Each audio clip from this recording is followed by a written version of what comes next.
All praises to the greatest. Remember that always. You know, when you study Torah a lot, you start to really appreciate the greatness of God. The wisdom is ridiculous, bro. I mean, honestly, if you're a pretty cerebral person, you could sit down with a book and you'll never put it down because it's so interesting. It's so amazing. Because really, it's almost like magic if you really think about it. There's a God that you cannot see that's guiding the world, judging the world. That's pretty deep if you ask me. And you don't see him. That's why the name of the world is called Olam. It comes from the root word Ne'elam. Ne'elam means to conceal. God is concealing himself in this Olam, in this world. And our goal as souls is to find him. Like with a radar, you know what I mean? And see where is he? And get attached to him, get stuck to him. Because he stands for everything great. For modesty, for righteousness, integrity, justice. Everything that's perfect and beautiful in this world, that's who Hashem stands for. You understand? That's why they say he's the symbol of modesty. Hashem soneh zimah. Don't ever forget that, man. When Hashem sees, God forbid, a party where there's a bunch of girls dressed extremely immodest, he runs from that place. That's a verse in the Torah. When I see parts that are hidden, that should be hidden, and they're exposed, I run from that place. That's verse in the Torah. Go check it. And then you're going to see that no man can write this book, the prophecies, the hidden codes. I was telling somebody the other day, man, this is amazing. This is funny. So I tell him, I try to impress him. I tell him, did you know that the 25th word in the Torah is light? And that it's a secret for the 25th of Kislev? Hashem is already predicting Hanukkah in the Torah.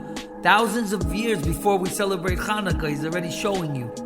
25, light. So I go, yeah, show me. So I start counting, 1, 2, 3. I get to the 25th word, it's not light. I said, nah, something's not right here. I said, there's a mistake in the book. He goes, what mistake in the book? It's the book written by God. You even said it's the most amazing book. I said, nah, something's not right. So all of a sudden, it's like Hashem said to me, read it in Hebrew, ya maniac. I don't know if Hashem would say it like that, but read it in Hebrew. So I start to read it in Hebrew. And of course, 1, 2, 3, 4, 5, the 25th word, or. Yofi, beautiful. Now I want to tell you about a beautiful story that happened to me the other day that was amazing. Really shows you the providence of God, man, how God is so involved in everything. That's why, like I said, man, you have to have a radar searching for God. He can help you with everything, bro. Less stress. Just think about that.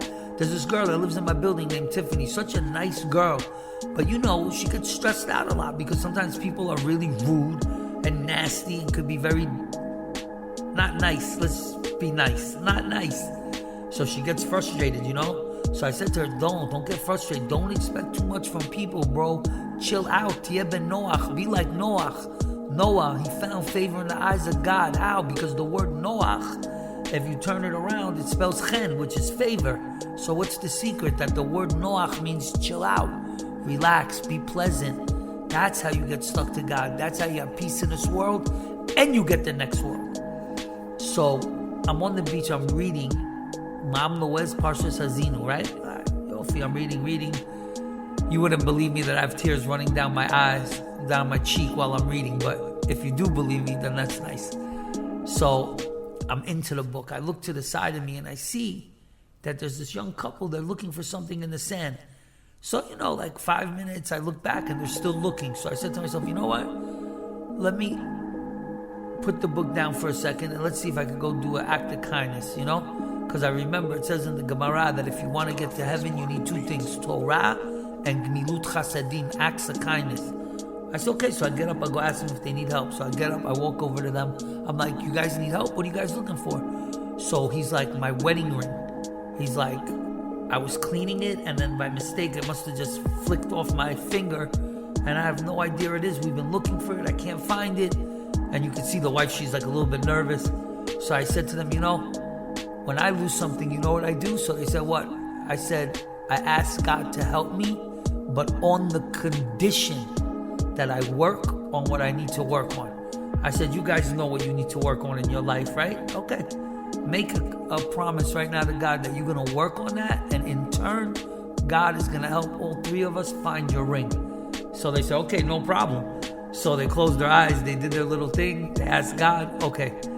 We start looking 5 minutes, 10 minutes, 15 minutes. We don't find it.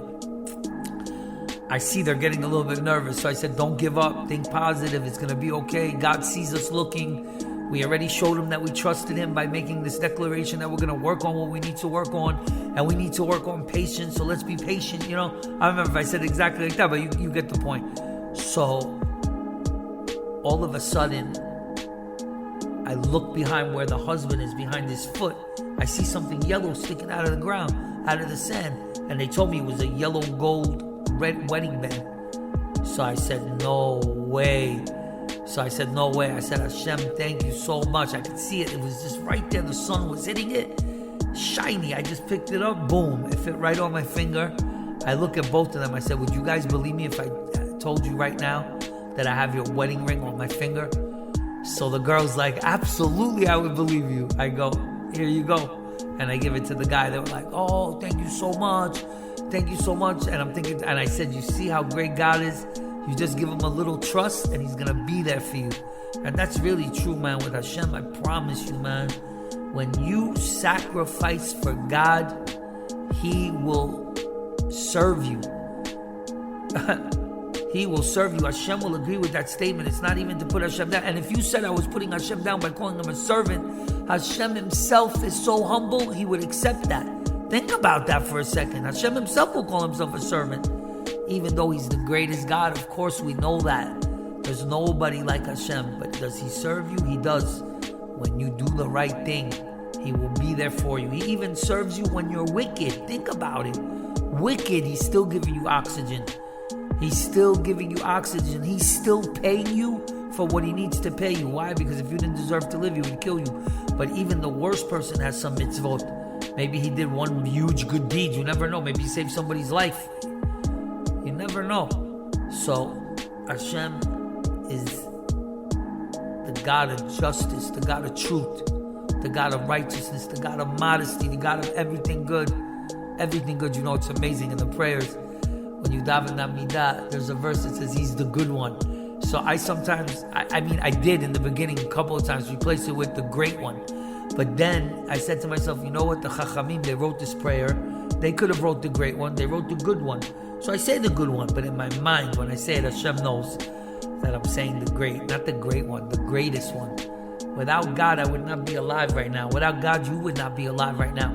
Listening to me speak and give words of Torah, words of wisdom, broader than the ocean, man. You think it's a joke when they say that there wouldn't be enough ink in the ocean? You understand? If the water was ink, there wouldn't be enough ink in the ocean to write the Torah and the depthness that it comes with spiritually. The wisdom is mind-boggling, bro. It really is, man. I'll give you a great example. Siamese twins.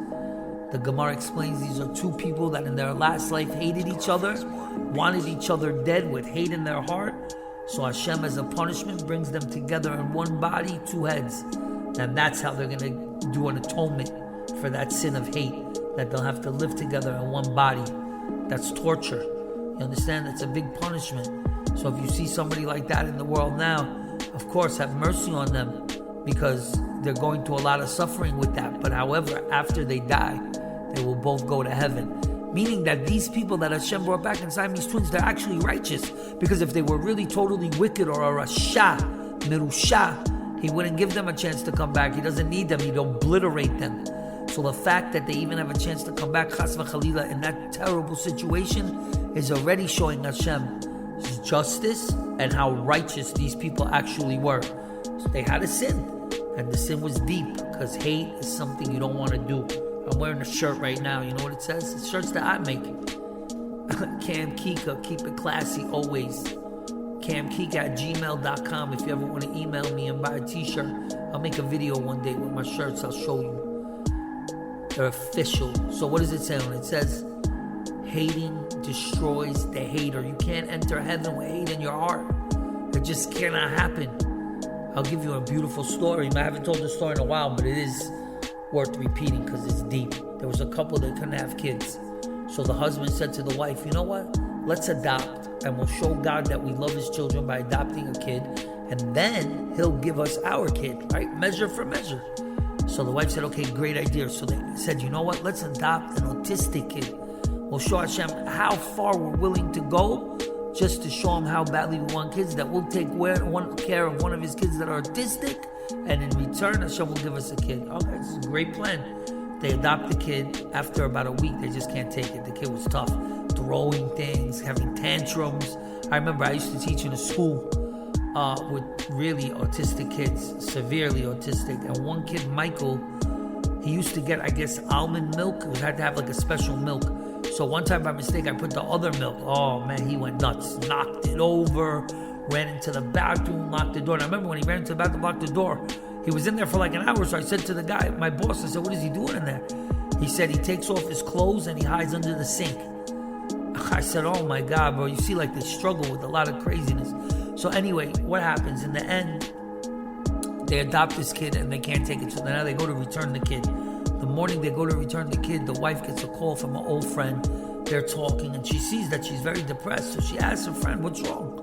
So she tells her the whole story. We adopted this kid. We can't handle it. Now we have to return it. We're so embarrassed. We tried. Maybe Hashem now is not going to give his kids for sure. So she said to her, you know what? I have a friend that knows somebody that knows how to communicate with autistic kids. Why don't you give that person a call, and maybe you could go there with the kid and try to communicate with him and see, maybe, I don't know, if we can convince you maybe to keep the kid. So she said, okay, you know what? I have nothing to lose. So her and her husband go, they visit this lady, and this is exactly what this autistic kid types. Now remember, these are autistic kids, they can't even speak when they're severely autistic. So basically they put a computer in front of them, and I guess it either reads their brain and it types out what they're thinking, or they type. I guess it looks like randomly, but they actually end up typing sentences, and then you can read it and communicate. So this is what this autistic kid said. He said, you should know that in our last lives, I lived here, and you guys weren't married. You lived to my left, you lived to my right. And I was a very righteous person. All I used to do was study Torah, work on my midot, and I dedicated my life to Hashem. But you, with your parties, and you, with your cigars, all day and night used to give me problems. And when I used to come to you and ask you to put out the cigar, you would yell at me. And when you were throwing the parties and I begged you not to make noise, you yelled at me. So when I died, I had a lot of hate in my heart for you. So when I came to enter to the gates of heaven, Hashem told me, stop. I said, why? I should get into heaven. I keep everything. I follow the laws. I fix my flaws. Have Shabbat. Have study Torah. I do acts of kindness. Hashem said to him, how can I let you enter heaven when you have hate in your heart? It cannot be. You cannot enter heaven. So he said to this couple, he said, I just want you to know that God gave me to you so that the three of us can make a tikkun. Me with being autistic, and you guys with taking care of me. And in the end, the three of us will make an atonement, and we'll all get to heaven, and you'll get your child. So they was just like blown away and shocked. And he looked at them and he said, listen, if you return me, you'll never have kids. But if you keep me, and you know autistic kids, they usually sometimes, God forbid, die young. So maybe you only have to take care of me another 5-6 years. And then for sure, God will give you children. And that's exactly what happened. That's a deep story, bro, but it teaches you what? That never have hate in your heart. Hating destroys the hater. Remember that. I wish I remember the name, so I don't want to mess it up, but there was King Achav and Jezebel. Jezebel, you know what the word Jezebel means in Hebrew? Jezebel. Zevel. She's garbage. That's what it means. Zevel is trash. He means she. Zev, what a horrible name. I don't know if that's the name Elizabeth, but if it is, check it. If that's really if Elizabeth is Jezebel, don't call yourself that name. I'm just letting you know. But if it's not, then it's all love. But don't call yourself Jezebel. But anyway, they stole a vineyard from this guy. They were like the king and the queen. They did whatever they want. They wanted to buy it. He didn't want to sell it. So they stole it and killed him. So he was already in heaven. And God, now it was time for Hashem to punish King Achav and Jezebel. So he said, who wants to take revenge? In heaven, he made an announcement. Who wants to take revenge on King Achav and Izebel? Who wants to conduct my justice and mercy? I need someone, a messenger, to go and kill these two. So this guy runs to go do it. So Hashem looks at him and says, okay, go. And don't ever come back. You're in heaven and you still are worried about getting revenge? Obviously, Hashem knew everything. He wouldn't have gotten into heaven if he had hate and heart, wanted to get revenge. But Hashem made an exception to the rule and let him get into heaven. And then used it against him to show everybody else. When you want to get revenge, you do not enter heaven. You understand? That's why it says, that's what one thing about God that I love. Listen, it says in the prayers, and the Chachamim obviously had spiritual telepathy where Hashem would speak to them, Ruach to Ruach HaKodesh, and he would tell them, right in the prayer, and this is what they wrote in the prayer: I hereby want to fulfill the positive commandment of loving every Jew as I love myself. So you're making an oath and a declaration that you're loving every Jew as you love yourself. You know how hard that is to do? Just like when you say in the Amidah at the end, may my soul be like dust to all. May my mouth be closed to all those who curse me. Think about it, man. Hashem is telling you, be humble, put your ego down, make peace, and then you're going to find love. Then you're going to find righteousness. Then you're going to find modesty. Then you're going to find truth. That's why when you tell a girl, hey, don't show everybody your body. You're the daughter of God. You're a princess. Well, even if you're not Jewish, not Jewish, it doesn't matter. Obviously, maybe because the Jews were chosen by God, so they're a little bit more special. Yes, you could say that. That's in the Torah. But you get the point. Plus, anyway, the Jews, and I'm not here, believe me, to talk Lashon Hara about my people because I love my people more than anybody. Meaning that's my nation, that's my brothers. But sometimes when you're chosen and you fail, there's a lot of punishments that go with that. You understand? It's kind of like a double-edged sword. It's just like in Parshas Hazino, Hashem is saying, if you follow me, everything's going to be nice and easy. But if you don't, it's going to be a problem. And sometimes a big one. Love you, Hashem.